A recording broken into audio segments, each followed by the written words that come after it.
আজ আমি আপনাদেরকে দেখাবো যে কিভাবে কাঁচা হলুদ থেকে আমি বাড়িতে গাছ তৈরি করলাম। তো আগের বছর আমি কাঁচা হলুদ প্যাকেটে করে ছাদে লাগিয়েছিলাম, ঠিক 250-300 মতো হলুদ বাজার থেকে কিনে নিয়ে এসে।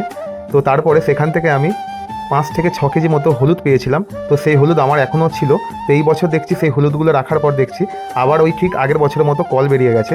তো এই বছরও আমি কি করলাম, ওই যে আলুর জমিতে ওষুধ দেবার যেই প্যাকেটগুলো থাকে সেই প্যাকেটগুলোর মধ্যে আমি সার মাটি দিয়ে দিয়ে এক এক করে সেই কাঁচা হলুদগুলো টুকরো টুকরো করে, মানে যেই দিকগুলো কল আছে সেইগুলো পিস পিস করে কেটে আমি সেই প্যাকেটে করে লাগিয়েছিলাম। আগেরবারও ঠিক এই একই পদ্ধতিতে লাগিয়েছিলাম, ছাদে রেখেছিলাম। তো দেখতে পাচ্ছ অলরেডি আমার প্রতিটা প্যাকেটের মধ্যে আমার সেই কাঁচা হলুদ গাছগুলো, মানে কলগুলো লাগানো হয়ে গেছে।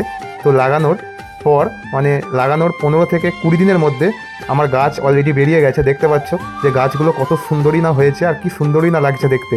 তো 250 গ্রাম হলুদ নিয়ে এসে যদি 5 কেজি হলুদ পাই লাগানোর পর গাছে, তো কার না আর ভালো লাগে। আর সত্যি কথা বলতে গাছের প্রতি আমার একটা আলাদা রকম নেশা বা টান বলা যেতে পারে ছোটো থেকেই। আর এইটা হচ্ছে আমার শখের বাগান। তো এই শখের বাগানে এবার কামরাঙা গাছে দেখছি প্রচুর কামরাঙা এসছে।